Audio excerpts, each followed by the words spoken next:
going to do something a little bit different because from like almost the entire year of like over 3,000 of you guys coming here to check out our videos, we've noticed that some of the comments on our videos have been like more so questions and stuff like that. So he thought it'd be kind of interesting to do some sort of like a Q&A sort of thing that every other YouTuber likes to do. So we've narrowed it down a little bit, and we've got a few questions that we're going to try and answer as quickly as we can. Yep, so today, the Cartoon Show is responding to your comments.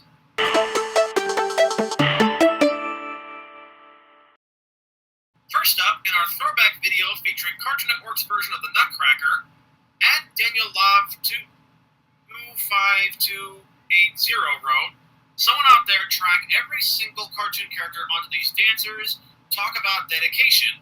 I think he's meaning how all the dancers in that video had, like, images of the Cartoon Network characters' faces on them, and they were moving with the... Yeah, I know what you mean, like syncing up with the timing and the movement and all that stuff, but I remember that we shared this as an Instagram short last year, I think, and I thought it was just as weird, and I'm like, did we really have to upload this again? Because in my eyes, that was just a weird video.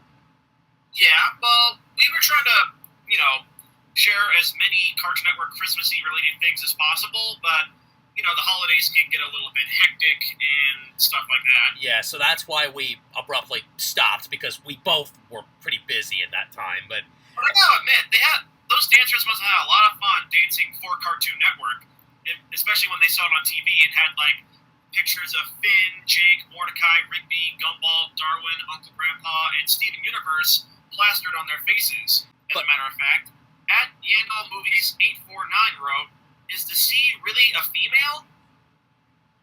That's kind of a tough question because we honestly can't tell if they're male or female, C and N, so it's kind of... We don't really know if... We don't know if C and N were performed by the same guys who've been doing the same costume performers. So, in a way, it's kind of hard to answer that second question. But for the Toon Tidbit thing of the Cartoon Friday holiday party or Halloween party special I talked about with that big list, at Adadevo2000, I don't know if I'm saying that right, but he wrote down, much to my surprise, an entire list of all the characters that were in it and who they were dressed up as, including some that I didn't mention, and that list was so overwhelming. We are really glad that you, noticed some of the characters that we didn't have time to mention in the video without being too long or too boring. Yeah. But thank you very much for noticing those other costumes. I did not even know that Courage dressed up like the Cartoon Network, the Cartoon Fridays disc. Yeah, and like I've said just a second ago, I have to work on a script for most of this stuff, so normally our videos are unscripted. Yeah, but going through that list would have been way too overwhelming and stressful for me, so I'm not doing that again. Next, in our upload of Droopy's Guide to the Cartoon Network, at Chief Snoop wrote, 6 days before I was born, these were definitely my earliest cartoon memories besides Gumby, though. Really? I mean, this guy must be nearly 33 years old, huh?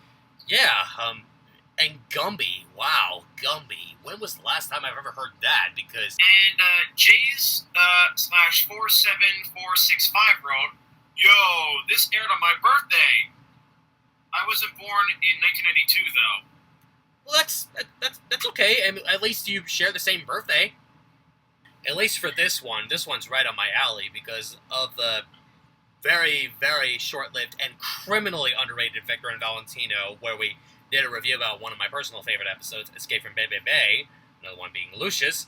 This guy named Hia0528 wrote that Valentino's 12 years old, while Victor is either 10 or 11.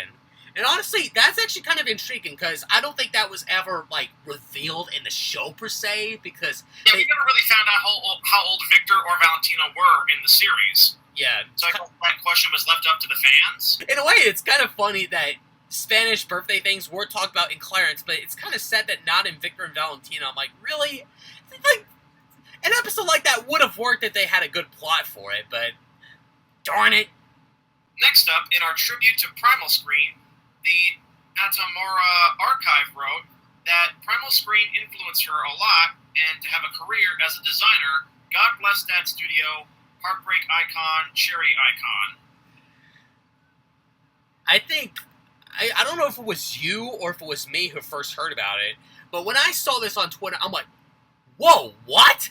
Because I think, if I remember correctly, they did some of the stuff before the current animation studio that's currently doing the beautifully done pastel branding, which I actually like the pastel branding, so if you guys have a problem with that, then don't at me or anything like that, but I think the pastel branding is beautiful. But seriously, Primal Screen, good gosh.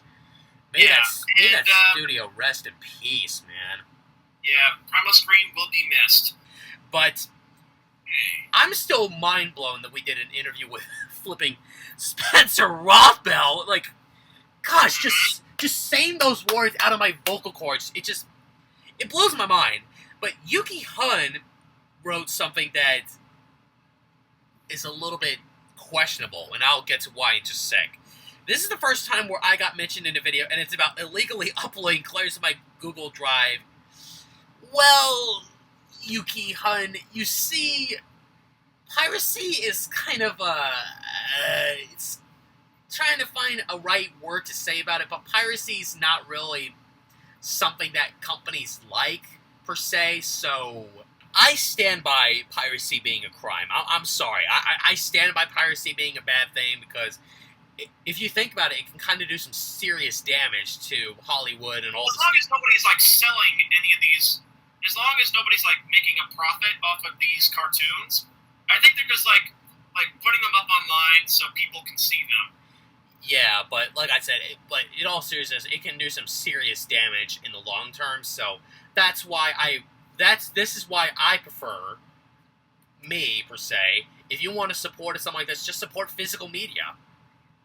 Yeah, because physical media is a lot better than streaming any day, because you can't remove something when it's burned on a disc. Yeah, but like the saying goes, whatever floats your boat. Yeah.